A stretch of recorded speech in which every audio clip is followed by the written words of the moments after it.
Baik, kawan-kawan sekalian, hukum atas hak kekayaan intelektual itu adalah hukum yang mengatur tentang hak-hak yang timbul dari hasil olah kemampuan, daya pikir manusia yang menghasilkan suatu produk yang berguna. Jadi, eh, olah pikir ini menghasilkan sesuatu yang baru. Sifat kebaruan ini ada yang eh, sama sekali baru, dari tidak ada menjadi ada, atau dari sesuatu yang ada, kemudian ditingkatkan lagi manfaatnya. Ya. Jadi desain yang lama kemudian diperbaiki menjadi suatu desain yang baru. Nah, di sini ada unsur kebaruan. Makanya kalau berbicara tentang kekayaan intelektual itu ada istilah-istilah seperti novelty atau invention, ya, jadi ada kebaruan, ada penemuan yang sama sekali berbeda dari yang eh, ada sebelumnya atau karena dia memang belum pernah ada. Nah, dalam sistem hukum Indonesia, hak ini adalah hak yang sangat eksklusif. Karena pada dasarnya haki itu, kenapa eksklusif haki itu? Karena dia tidak bisa diwariskan sebenarnya. Sorry, Eh, pemilik titel hak itu sebenarnya tidak bisa diwariskan. Jadi kalau misalnya Mas Anselmus nih, penemu atau pencipta dari sesuatu, ya selamanya penemunya Mas Anselmus. Tetapi benefitnya atau manfaat dari hak ini bisa diturunkan. Mohon maaf misalnya ketika eh, terjadi peristiwa apa sehingga manfaat dari hak cipta itu atau hak atas kekayaan intelektual itu bisa diwariskan kepada ahli waris kita. Jadi saking eksklusifnya dia tidak bisa berpindah pemilik titel hak tersebut. Nah, hak atas kekayaan intelektual ini memiliki nilai ekonomi yang tinggi.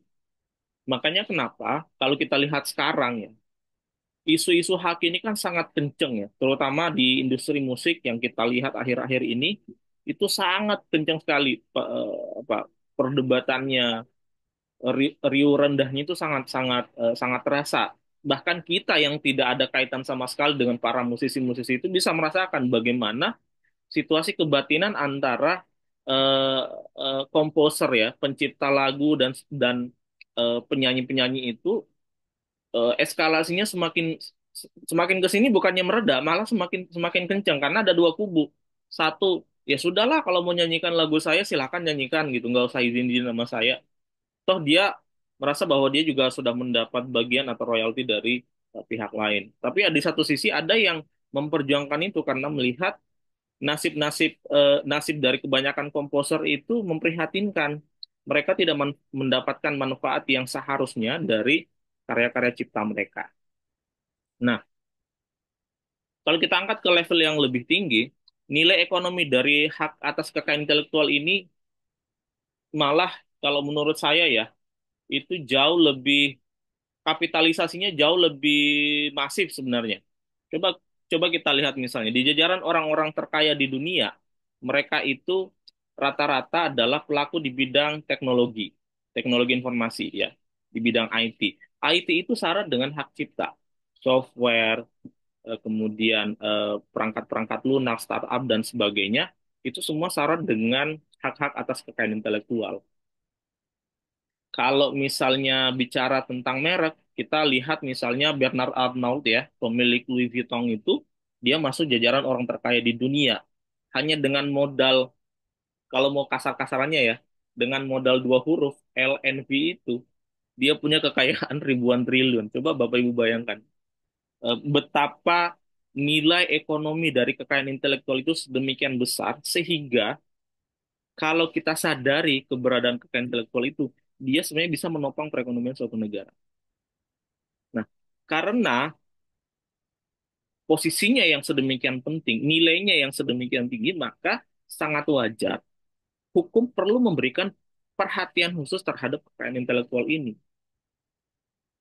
Kalau ini ditata sedemikian rupa sebenarnya, maka kekayaan intelektual itu bisa memberikan keuntungan yang sangat besar, tidak hanya bagi penciptanya atau pemilik titel tersebut, tetapi juga bagi keluarga, bagi masyarakat, dan terutama bagi negara.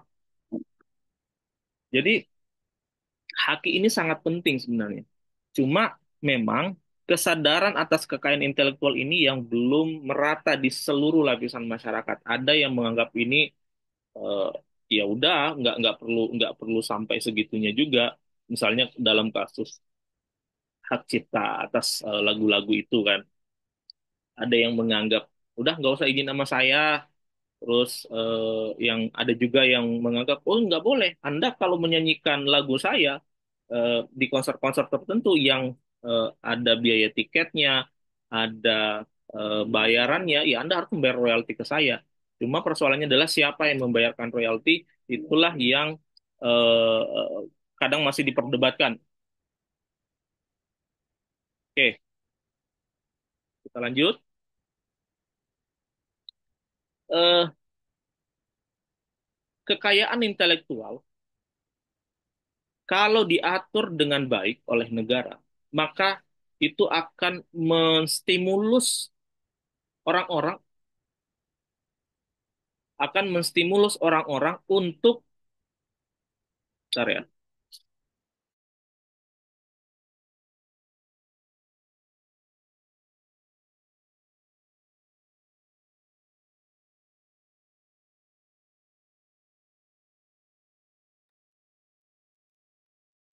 Jadi kalau kekayaan intelektual itu diatur sedemikian rupa oleh negara, maka itu akan menstimulus orang-orang atau pelaku industri kreatif untuk menciptakan sesuatu yang baru, memotivasi. Kenapa? Karena kalau dia menciptakan sesuatu, maka dia mendapatkan benefit secara ekonomi. Contoh misalnya, saya pribadi sebagai penulis, ketika saya menulis buku tanpa saya mencatatkan buku ciptaan saya yang saya buat itu melekat hak cipta ke saya. Dan ketika negara melindungi kekayaan intelektual saya terima royalti, tidak boleh ada pembajakan, tidak boleh ada apa istilahnya menggandakan tanpa izin, maka saya merasa termotivasi untuk terus menciptakan karya. Karena dari situ saya terima royalti. Begitupun dengan eh, pelaku di industri musik misalnya atau di bidang eh, teknologi ya yang menciptakan software-software baru, menciptakan aplikasi baru, menjadi rekanan dari perusahaan-perusahaan rintisan dan sebagainya. Ketika produk intelektual itu dihargai ya dengan keuntungan ekonomi tertentu, maka itu akan menstimulasi setiap pelaku usaha atau pelaku industri itu untuk terus berkarya. Nah, kalau orang-orang termotivasi untuk berkarya, yang dapat manfaatnya, baik secara langsung maupun tidak langsung, adalah masyarakat itu sendiri. Contoh nih, sekitar 10 tahun yang lalu, pernahkah kita membayangkan, 10 tahun, ya, 10 tahun yang lalu, pernahkah kita membayangkan, kita di rumah, duduk santai, ya sambil rebahan, tahu-tahu makanan udah ada. Pesan makanan melalui aplikasi, atau misalnya kita mau naik ojek misalnya ke suatu tempat, kita nggak perlu datang ke pangkalan ojek, tapi ojeknya yang datang ke kita. Produk-produk intelektual itu mengubah itu semua dari yang sesuatu yang sangat konvensional menjadi digital. Jadi kita tidak perlu datang ke suatu tempat, tapi pelakunya itu datang ke kita, kemudian mengantarkan kita ke tempat yang kita inginkan. Dengan modal HP, kita sambil rebahan, kita bisa ngemil, kita bisa makan, kita bisa memesan makanan apapun yang kita inginkan. Dengan modal gawe kita, barang yang kita inginkan, misalnya Anda tinggal di Surabaya, tapi barang itu ada di Jakarta, Anda dengan masuk ke marketplace, memesan, barang itu tiba-tiba sudah ada di rumah. Nah, ini adalah produk-produk kekayaan intelektual yang secara langsung memberikan dampak yang besar, manfaat yang besar terhadap kehidupan manusia. Nah, kalau negara berhasil menata laksanakan kekayaan intelektual dengan baik, maka hal-hal seperti ini akan terus terjaga, setiap orang termotivasi untuk berkarya, dan masyarakat pada akhirnya mendapatkan manfaat yang besar dari produk-produk kekayaan intelektual tersebut. Nah, ini penjelasan singkat ya tentang substansi, objek, ruang lingkup, dan tujuan haki. Substansi haki adalah berkenaan dengan kekayaan berkenaan dengan kekayaan yang timbul karena kemampuan intelektual manusia yang berupa temuan, kreasi, atau ciptaan di bidang ilmu pengetahuan, seni, dan sastra. Haki memberikan keleluasaan bagi pencipta untuk menikmati secara ekonomis hasil dari suatu kreativitas intelektualnya tanpa gangguan pihak lain. Jadi gini, eh, haki itu memberikan manfaat ekonomi. Itu sasaran haki sebenarnya. Jadi sasaran haki itu adalah membuat seseorang yang melahirkan suatu karya menikmati manfaat ekonomis dari karyanya tersebut. Kemudian, haki ini memberikan keleluasaan juga bagi pencipta misalnya untuk menjual hak ciptanya tersebut kepada orang lain. Teman-teman mungkin masih ingat ya, ketika salah satu audisi ya, ada dalam salah satu audisi pencarian bakat di Indonesia, Anda mungkin ingat ada salah satu musisi besar yang mendengarkan lagu yang dibawakan oleh peserta audisi itu. Kalau kalau orang lain mungkin "Ah, ini lagu apa sih gitu, tapi dia melihat bahwa ini lagu punya punya sesuatu yang berbeda yang kalau masuk ke industri musik dia bisa bernilai jual. Dan pada saat itu juga dia membeli hak cipta lagu tersebut, saya lupa berapa nilainya, kayaknya di bawah 10 juta deh. Sepertinya di bawah 10 juta. Dan lagu itu kemudian dibawakan oleh bandnya dia. Jadi ada side projectnya dia ya membawakan lagu itu dan ternyata memang lagu itu bernilai jual tinggi, memberikan keuntungan ekonomi bagi si musisi tadi. Nah, hak cipta itu bisa dijual sama dengan ketika misalnya kita menulis buku. Ketika kita menulis buku, pada saat akan diterbitkan oleh penerbit, misalnya kalau saya kan pakai sistem royalti ya, jadi terbit major, semua biaya ditanggung oleh penerbit, saya terima royalti. Royalti buku itu sekitar 10 sampai 15%, berbeda-beda di tiap penerbit. Tetapi ada juga mekanisme beli putus.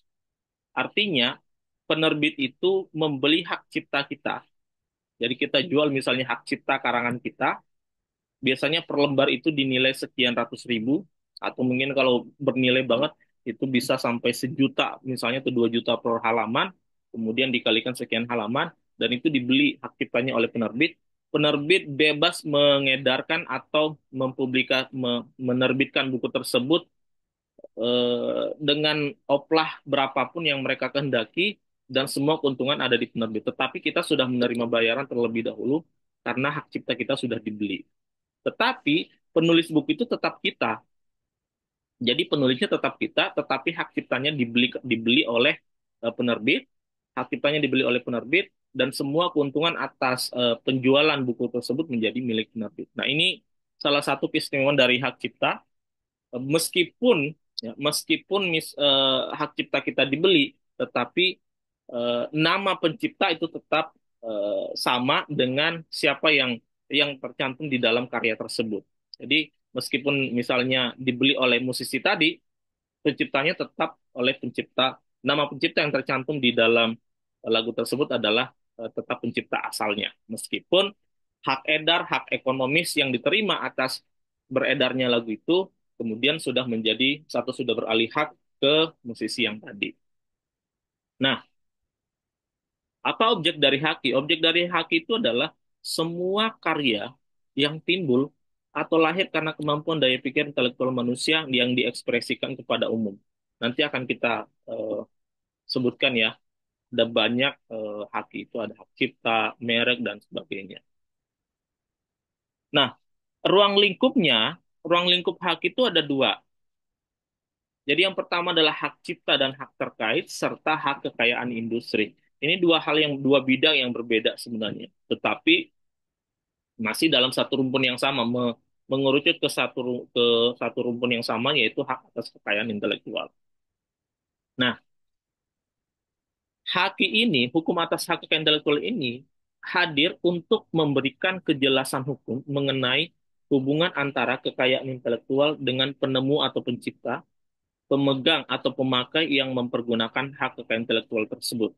Jadi, Tadi ya, seperti contoh tadi, hak cipta atas satu lagu dibeli, ya, dibeli oleh pihak lain, maka hak ini mengatur apa hubungan antara ciptaan, pencipta dengan pemegang hak cipta.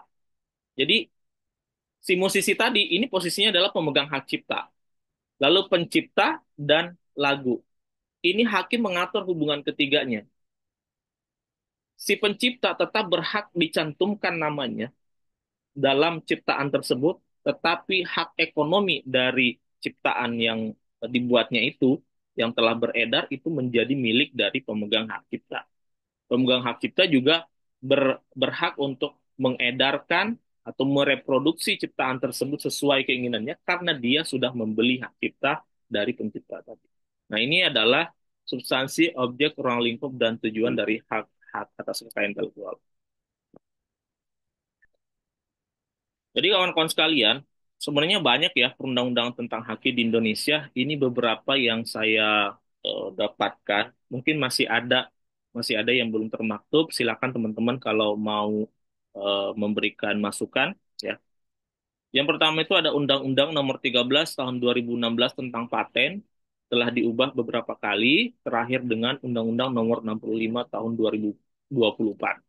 Lalu ada Undang-Undang Nomor 20 Tahun 2016 tentang merek dan indikasi geografis.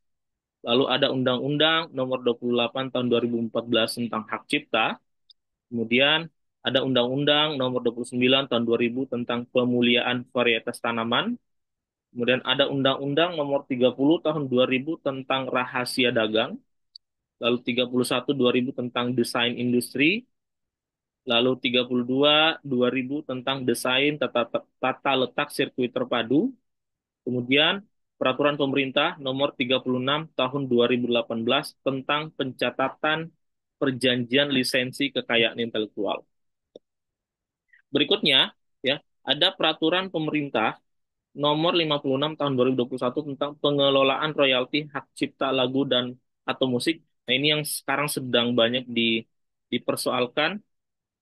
Ini yang sedang banyak dipersoalkan oleh komposer dengan penyanyi ya, terkait dengan bagaimana seharusnya pengelolaan royalti hak cipta lagu dan atau musik. Kemudian ada Kepres nomor 15 tahun 1997 tentang pengesahan the Paris Convention for the Protection of Industrial Property and Convention establishing the World Intellectual Property Organization. Lalu ada Kepres nomor 16 tahun 1997 tentang pengesahan the Patent Cooperation Treaty and Regulation under PCT. Ini banyak sekali teman-teman. Makanya eh, bidang hukum hak atas kekayaan intelektual ini sangat spesifik sehingga hakim-hakim yang memutus perkara haki juga harus yang telah bersertifikat karena memang rumit haki ini di satu sisi sangat banyak peraturannya sementara di sisi lain dalam menyelesaikan kasus-kasus haki ini ada banyak ruang tafsir yang tersisa jadi kita anggap misalnya normanya seperti ini, aturannya undang-undangnya seperti ini, tetapi fenomenanya jauh lebih luas dari itu. Sehingga ada gap kosong yang membuka ruang tafsir. Nanti akan saya jelaskan kenapa dan bagaimana ruang tafsir itu terbuka sedemikian lebar di dalam menyelesaikan sengketa-sengketa hak ini yang kemudian faktanya kita menemukan adanya disparitas dalam putusan terkait dengan sengketa-sengketa hak. Nah, ini tadi eh, saya jelaskan sebelumnya ya, ada banyak jenis haki itu. Sependek yang saya pahami itu ada 7 ya. Yang pertama adalah hak cipta. Hak cipta itu adalah hak khusus bagi pencipta untuk mengumumkan atau memperbanyak ciptaannya, meliputi karya di bidang ilmu pengetahuan, sastra, dan seni. Jadi, kalau Anda menciptakan lagu, ya, menciptakan puisi, prosa, cerpen, eh, buku ya buku-buku teks dan sebagainya itu eh, adalah hak cipta yang eksklusif melekat pada diri penciptanya. Jadi sama misalnya nih, saya sudah mendeteksi di angkatan Anda ini sudah ada beberapa penulis yang hebat dan saya sangat senang melihat itu semua karena eh, sebentar ya.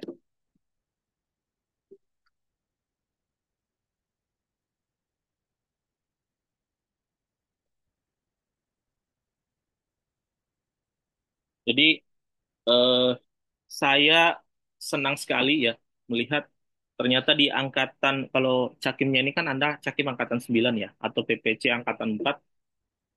Saya bersyukur sekali.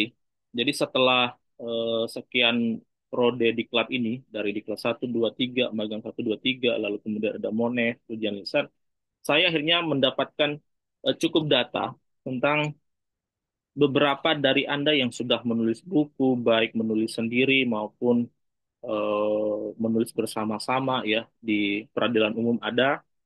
Saya sudah tahu, saya sudah berdiskusi dengan yang bersangkutan dan saya mengagumi sekali kapasitas intelektualnya. Mudah-mudahan itu menular ke semua teman-teman di peradilan umum.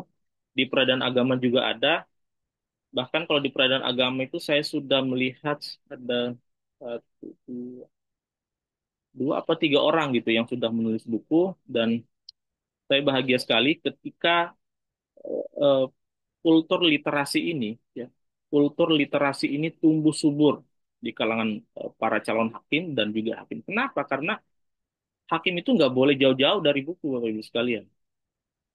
Kita nggak ada alasan untuk jauh dari literasi karena profesi kita ini adalah profesi yang eh, menghadapi fenomena yang terus berubah. Nah, sementara kalau kita tidak responsif dengan perubahan itu, dengan banyak membaca, ya susah bagi kita untuk memutus perkara sesuai dengan nilai-nilai hukum yang hidup. Padahal di Undang-Undang Kekuasaan Kehakiman jelas ya, diamanatkan bahwa hakim dan hakim konstitusi wajib menggali nilai-nilai hukum yang hidup di masyarakat. Sehingga literasi adalah bagian yang wajib ada di dalam diri seorang calon hakim, apatah lagi seorang hakim. Jadi di peradilan umum saya sudah lihat ada satu apa dua teman yang sudah menulis buku dan itu saya sangat sangat sangat apresiasi sekali. Di peradilan agama juga ada dan saya mendorong teman-teman untuk apa ya lebih akrab lagi dengan dunia literasi dan kalau perlu menerbitkan karya-karyanya ya dalam bentuk buku. Jadi yang pertama tadi hak cipta, yang kedua adalah hak paten. Nah, hak paten ini adalah hak hak eksklusif yang diberikan kepada penemu untuk memanfaatkan penemuannya selama jangka waktu tertentu. Kalau paten itu pasti teman-teman akrab sekali dengan perang paten antara Apple dengan Samsung ya yang terjadi dalam 1 dekade terakhir. Ini juga menimbulkan eh, apa ya? Ada persoalan juga sebenarnya dalam kasus Apple dan Samsung ini. Ketika di satu negara Apple menang, di negara lain belum tentu Apple menang. Jadi mengenai paten tertentu, misalnya seperti tampilan eh, apa sih namanya front page-nya atau apa gitu ya, eh, transisi di layar depan itu, Apple misalnya menang di satu negara, tapi dia bisa jadi kalah di negara lain. Ini juga menurut saya sesuatu yang sampai saat ini masih menjadi persoalan dalam memaknai hak paten ya, hak paten terutama karena perbedaan negara, perbedaan sistem hukum itu ternyata berdampak besar terhadap perbedaan tafsir mengenai siapa sebenarnya pemegang paten. Kalau paten itu kan ada beberapa ukurannya ya, selain karena temuan, itu juga ada proses, invention prosesnya yang harus dinilai satu persatu untuk menyimpulkan bahwa oh dialah sebenarnya pemegang dari paten tersebut. Kemudian ada hak merek, ya, hak atas simbol, nama atau desain yang digunakan untuk membedakan produk atau jasa suatu perusahaan dari produk atau jasa perusahaan lain. Jadi merek ini penting. Dia menjadi identitas, dia menjadi eh, apa istilahnya ya, sesuatu yang dilihat oleh konsumen yang memberikan suatu citra tertentu. Jadi misalnya ketika Anda melihat merek mobil Mercedes dengan BMW, kemudian Mercedes dengan Toyota, lalu Toyota dengan Daihatsu, kemudian Nissan dengan Toyota, Bugatti dengan Mercedes, itu pasti ada citra yang berbeda, yang melekat di dalam ingatan publik, dan eh, merek itu juga memberikan kesan, ada yang memberikan kesan mewah, ada yang memberikan kesan merakyat, ada yang memberikan kesan yang multifungsi dan sebagainya. Jadi merek ini adalah identitas yang sangat penting. Nah, merek ini berkaitan juga dengan logo. Jadi merek itu pasti ada logo. Jadi setiap merek itu pasti ada logonya. Entah logonya itu berupa huruf yang dirangkai atau objek tertentu yang kemudian didesain sedemikian rupa. Kalau dulu logo-logo merek itu kompleks ya. Anda mungkin tahu logo Apple di awal-awal itu sangat sangat rumit, kompleks sekali, kemudian berubah seperti sekarang bentuk Apple yang digigit. Itu dari waktu ke waktu, dinamika logo itu bergerak dari yang sangat kompleks menjadi semakin sederhana, semakin simple. Kalau prinsipnya sekarang itu adalah simplicity is the best. Ya. Kesederhanaan itulah yang terbaik. Lalu kemudian ada desain industri. Ya, desain industri ini adalah hak atas perlindungan terhadap desain produk, baik yang berkaitan dengan bentuk, konfigurasi, pola, atau warna. Nah, ada satu yang menarik ini terkait dengan desain industri. Saya lupa itu eh, Volvo apa ya. Jadi Insinyur Volvo kalau saya tidak salah, mohon koreksi kalau saya keliru ya. Insinyur Volvo itu, teman-teman sekalian, dia menciptakan suatu produk yang Anda pakai sampai saat ini. Jadi desain seat belt, ya, seat belt di apa di mobil itu kan dia melintang dari sini kan, tak tak, kemudian dari bawah dia juga mengikat di pinggang kita, di pinggang kita. Nah, itu itu desain yang eh, punya eksklusivitas sebenarnya, tapi kemudian copyrightnya dilepas dia menjadi copyleft. Artinya setiap produsen otomotif bebas menggunakan desain seatbelt tersebut untuk kepentingan keamanan, security dari setiap kendaraan. Nah, kemudian juga mengenai, Anda mungkin juga ingat ya, bukan kasus, saya lupa apa ini pernah menjadi sengketa atau tidak. Winglet pesawat itu, kalau Anda lihat pesawat nih ya, sayap pesawat itu, kalau Boeing 737, mostly lah di produk Boeing itu, wingletnya seperti ini, ya kan? Wingletnya seperti ini. Tetapi kalau di Airbus ada yang seperti ini. Jadi ada yang ke atas, ada yang ke bawah. Kalau Dreamliner ya, ada yang 787 Dreamliner, dia lebih dinamis. Nah, itu desain desain ini, winglet pesawat itu ada fungsinya. Ternyata fungsinya itu salah satunya berkaitan dengan ergonomi yang memungkinkan konsumsi bahan bakar itu bisa lebih dihemat sekitar 5 sampai 12% kalau saya tidak salah. Nah, antara Boeing dengan Airbus itu ada perbedaan. Coba kalau Anda perhatikan eh, Airbus A320 deh, Airbus A320 dengan 737 itu wingletnya berbeda.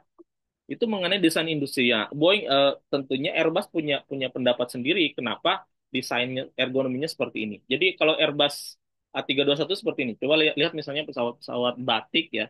Batik, Citylink atau apa Super Airjet itu kayak gini nih wingletnya. Tapi kalau 737 seri 800 atau seri 900 dia seperti ini.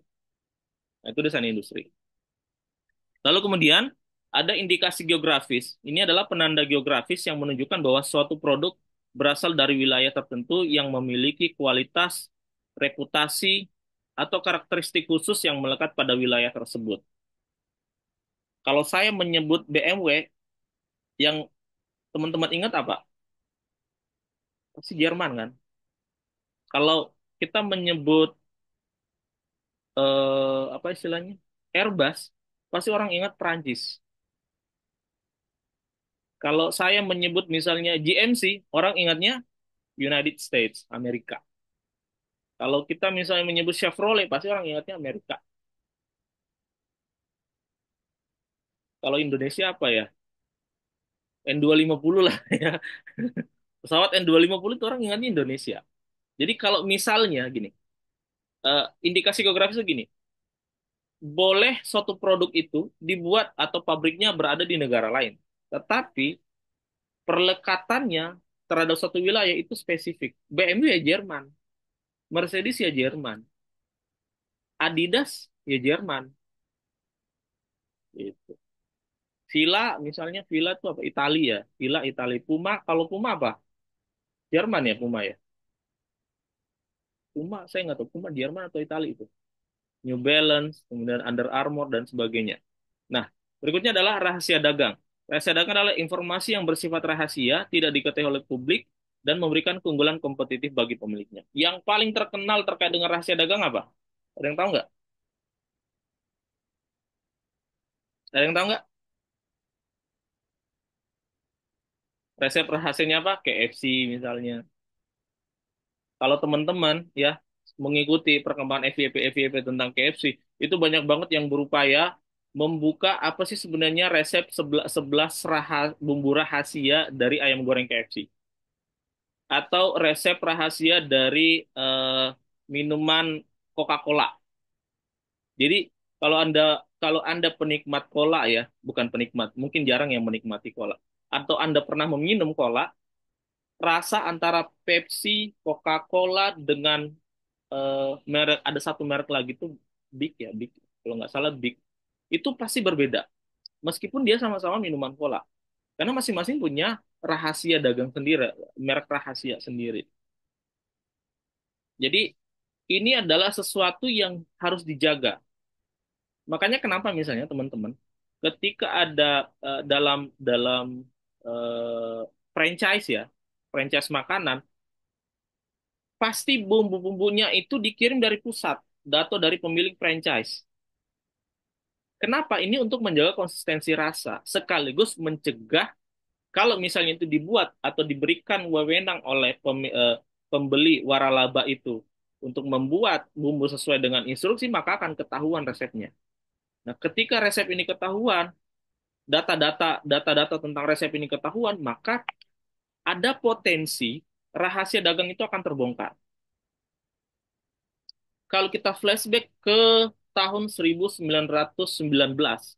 di Belanda, rahasia dagang ini adalah sesuatu yang sangat dilindungi. Kenapa? Karena dia berkaitan dengan profil dan potensi di dalam suatu perusahaan yang dijaga sedemikian rupa untuk memastikan keberlangsungan hidup perusahaan ini.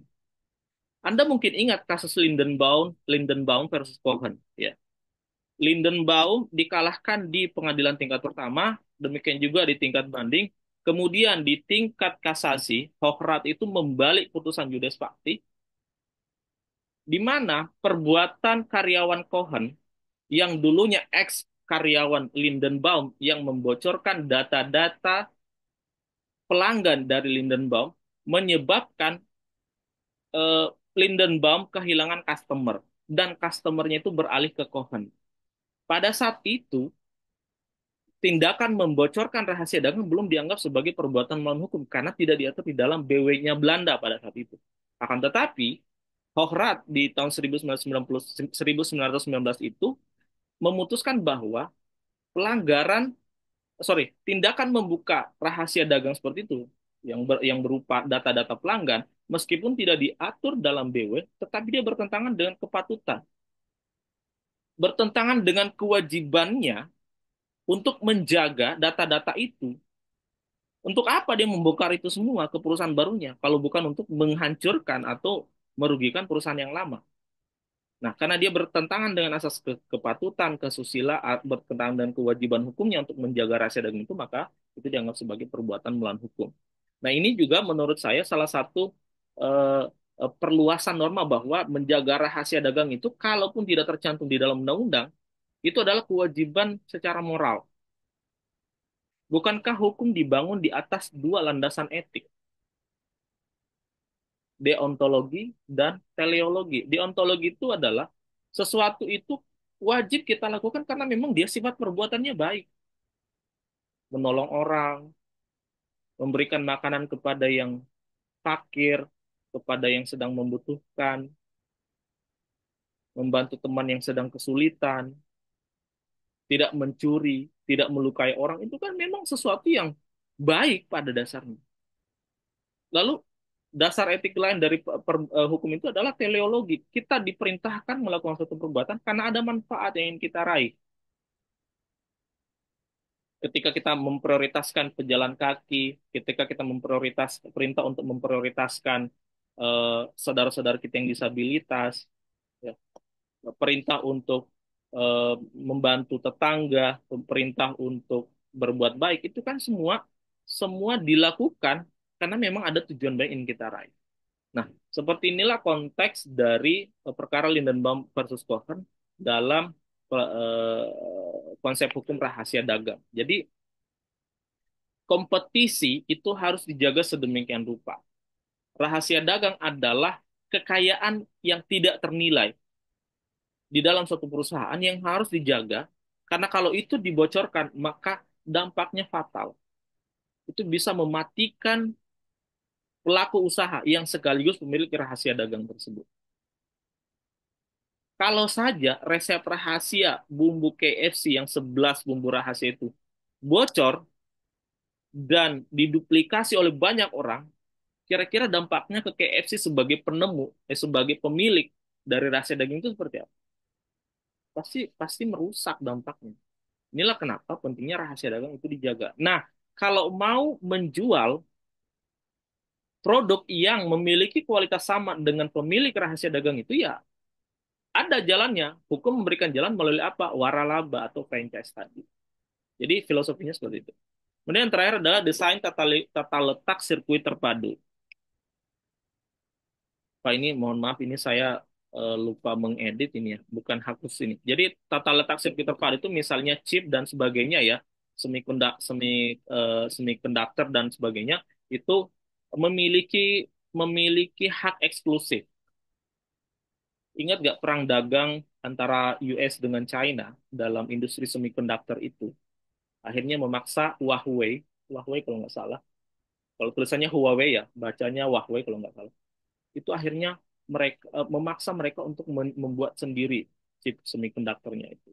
Itu eh, jadi desain tata letak sirkuit terpadu itu berkaitan dengan efisiensi kerja dari suatu sistem, sistem komputerisasi, sistem penyimpanan data, pengolahan data, kemudian memudahkan eh, jadi dengan desain tata letak sirkuit terpadu ini, perangkat-perangkat yang terhubung ya di dalam satu chip itu akhirnya lebih mudah beroperasi. Nah, ini ada hak eksklusifnya tersendiri yang kemudian kalau di dalam hukum itu dilindungi. Jadi vendor atau perusahaan lain yang ingin menggunakan itu dia harus membayar membayar sejumlah hak ekonomi atas tata letak sirkuit terpadu ini. Oke, kita lanjut. Ini sudah jam 9. Ini saya menemukan, jadi setelah saya mencari beberapa referensi ya, ada satu yang bagus ini. Saya temukan di ipc.nl tentang intellectual property. Nah, pada dasarnya, kawan-kawan sekalian, ada dua cara atau metode penetapan hak atas kekayaan intelektual pada pencipta atau penemu, yaitu pendaftaran hak kepada otoritas yang berwenang dan penyematan secara otomatis setelah ciptaan atau temuan diumumkan atau diedarkan. Nah, saya kembali lagi ke awal tadi. Saya misalnya menulis buku, dengan atau tanpa saya mendaftarkan buku karangan saya ke Direktorat Jenderal Hak Cipta, hak cipta atas buku tersebut tetap melekat pada saya. Secara otomatis melekat pada saya selaku penulis. Jadi nggak bisa misalnya teman-teman mengklaim buku saya, kemudian menerbitkan buku saya di penerbit lain, kemudian namanya dicantumkan bukan nama saya, itu nggak boleh. Jadi hak cipta atas karya seni dan sebagainya itu otomatis melekat tanpa harus didaftarkan. Nah, di IPC.NL ini dia membuat grafis seperti ini. Jadi intellectual property rights ini ada dua kelompok. Yang pertama adalah that have to be applied for, yang harus diajukan pendaftarannya, pencatatannya. Dan yang kedua adalah that automatically arise. Apa itu yang haki yang mana yang harus didaftarkan? Yang pertama adalah hak paten. Lalu kemudian hak atas desain. Kemudian hak atas chip ya, chip ini prosesor ya. Kalau bahasa umumnya itu prosesor. Kemudian trademark rights, hak merek dagang, ya, merek dagang. Kemudian plant breeders right itu hak apa kalau bahasa Indonesianya? Breeder itu kan pembenihan ya, benih, benih tanaman, varietas tanaman, hak atas varietas tanaman. Nah, 5 hak ini harus didaftarkan kawan-kawan sekalian. Ini kalau tidak didaftarkan maka hukum belum memberikan perlindungan. Lalu yang mana yang otomatis ada, yaitu yang pertama adalah hak cipta tadi, copyright. Saya menulis buku, Anda menciptakan lagu, dan sebagainya. Anda membuat puisi, prosa. Ketika dia secara publik, eh, misalnya gini, Anda menciptakan suatu puisi. Anda sampaikan di suatu forum, didengar oleh publik, maka pada saat itulah orang tahu bahwa puisi itu diciptakan oleh Anda. Kemudian ketika Anda menerbitkan buku, maka setelah buku itu beri-ISBN, diterbitkan oleh penerbit, itu otomatis melekat pada Anda selaku penulis dari buku tersebut. Kemudian ada trade names right, hak atas merek dagang. Sorry, trademark ini kan merek dagang. Nama nama apa ini ya kalau ya? Trade name, nama dagang.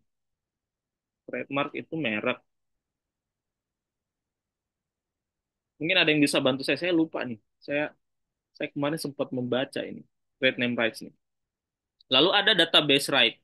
Nah, database right ini seperti tadi di kasus Lindenbaum versus Cohen itu, data-data tentang pelanggan, customer-nya itu adalah database mereka yang tidak boleh disebarluaskan tanpa izin.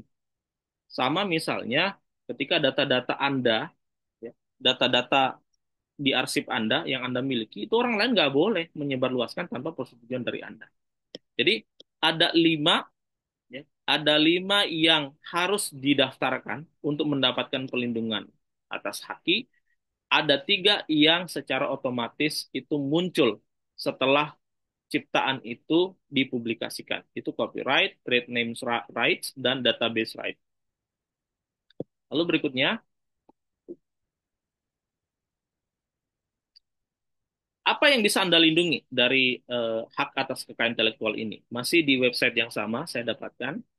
Jadi, ketika hak atas kekayaan intelektual Anda didaftarkan atau telah diakui, maka Anda dapat melindungi ya nama perusahaan. Oh, sorry, tadi trade name itu nama perusahaan ya. Trade name itu nama perusahaan. Melindungi nama perusahaan Anda bisa melindungi ciptaan Anda ya, berupa musik, seni atau buku. Lalu Anda bisa melindungi merek Anda, melindungi data Anda, melindungi desain mesin Anda ya. Kemudian melindungi bentuk kemasan. Nah, bentuk kemasan ini menarik ya karena eh, coba kalau sekarang Anda misalnya ke Indomaret atau ke Alfamart. Sekarang lagi tren kemasan makanan ringan itu yang berbentuk zip ya. Jadi dia bisa digunting dulu di atasnya, tapi ada zipnya sehingga bisa ditutup kalaupun misalnya tidak habis konsumsi pada saat itu. Nah, sekarang banyak produk makanan yang seperti itu kemasannya. Saya nggak tahu ini siapa penciptanya. Jadi kalau Anda menciptakan bentuk kemasan yang seperti itu bisa dilindungi dengan mendaftarkan di Direktorat Jenderal Kekayaan Intelektual. Lalu ada desain tata letak sirkuit, varietas tanaman, dan sorry, dan varietas tanaman dari klien pihak lain yang tidak bertanggung jawab. Misalnya kalau varietas tanaman itu Anda menciptakan varietas kelapa hibrida yang baru dengan kode apa misalnya. Nah, ketika ada perusahaan lain yang ingin menjual bibit tersebut, dia atau mereproduksi, mereplikasi bibit tersebut, dia harus izin kepada Anda. Dan ada sejumlah konsekuensi ekonomi yang bisa Anda terima ketika ciptaan atas varietas tanaman yang baru yang Anda buat tadi itu digunakan oleh pihak lain. Jadi ya, trade, trade name ini ya, name of the company, buku, seni, musik, logo atau brand, data in database, machine, packaging, chips, dan plant variety. Variety. Jadi trade name ini bukan bukan merek ya teman-teman ya. Contoh misalnya apa kalau ini? Misalnya IKEA. IKEA itu kan nama perusahaan, nama tokonya. Di dalamnya itu banyak merek. Lalu Informa misalnya. Atau kalau sekarang juga ada Azco, nama tokonya tuh, nama perusahaannya. Di dalamnya banyak produknya. Banyak merek produk yang ada dijual di dalamnya. Lalu kemudian misalnya Matahari. Lalu ada Hypermart, Carrefour, dan sebagainya. Jadi harus dibedakan antara trade name dengan trademark, ya. Merek dagang dengan nama perusahaan, beda. Kemudian, nah, ini saya ingin mengajak berdiskusi teman-teman sekalian. Saya coba cari beberapa kasus kekayaan intelektual yang menarik dan saya menemukan ada dua yang layak untuk kita diskusikan. Yang pertama adalah tentang sengketa merek IKEA. Sengketa merek IKEA. Putusan nomor 264 KPDT HKI 2015 itu antara Inter IKEA System BV sebagai pemohon kasasi melawan PT Ratania Katulistiwa atau permohonan kasasi.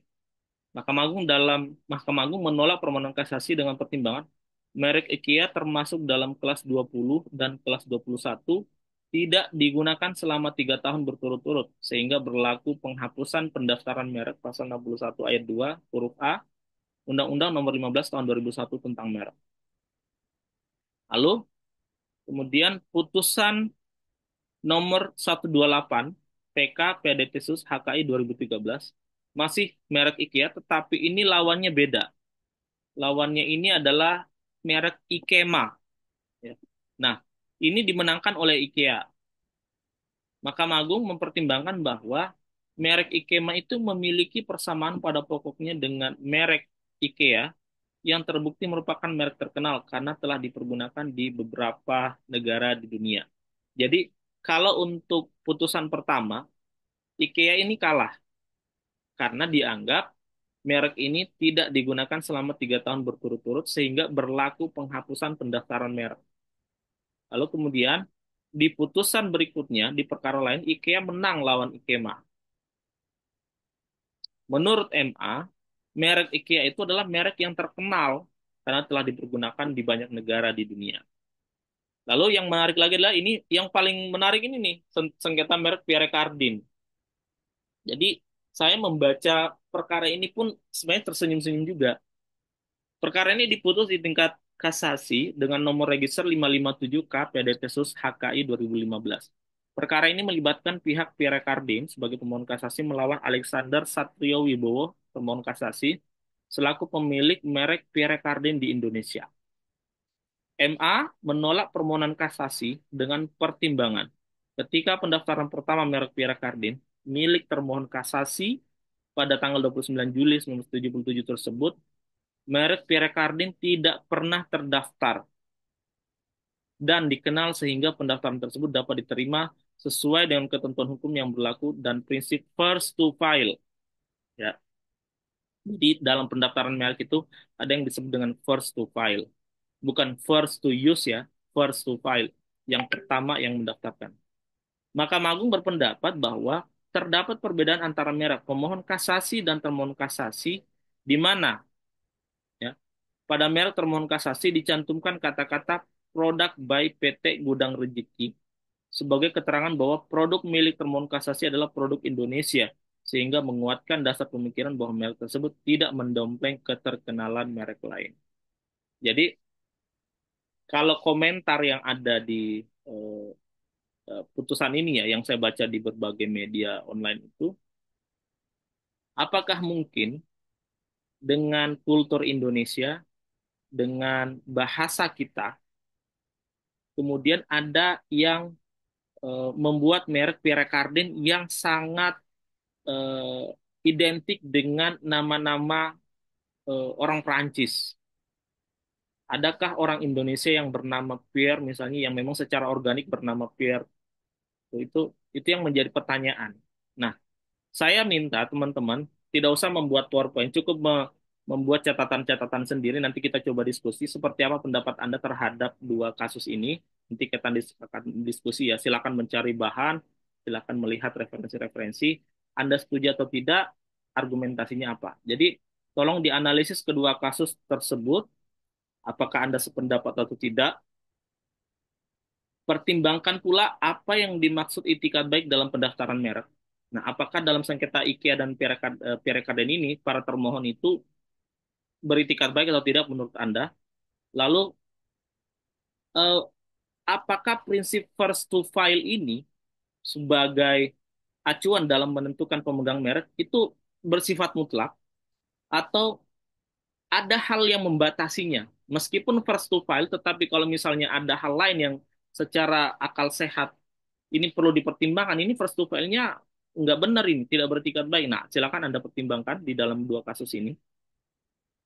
Lalu kemudian, apakah perbedaan kelas produk ya dapat berakibat pembatalan atas merek yang sama? Contoh misalnya,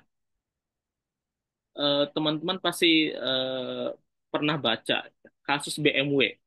Jadi BMW itu menggugat BMW di Indonesia, tapi BMW di Indonesia itu bukan mobil, Pak. Tapi produk fashion jeans ya, merek fashion yang dijual bebas di pasaran. Jadi BMW yang perusahaan otomotif menggugat merek BMW di Indonesia yang merupakan uh, uh, perusahaan di bidang konveksi. Nah, kelas produknya ini berbeda. Putusannya kalau saya tidak salah BMW itu dikalahkan, BMW Jeans dimenangkan. Nah, coba Anda jelaskan, Anda buat argumentasi bagaimana dengan apakah kelas produk yang berbeda dapat berakibat pembatalan atau justru karena kelas produknya berbeda maka dia tidak dianggap sebagai menjiplak.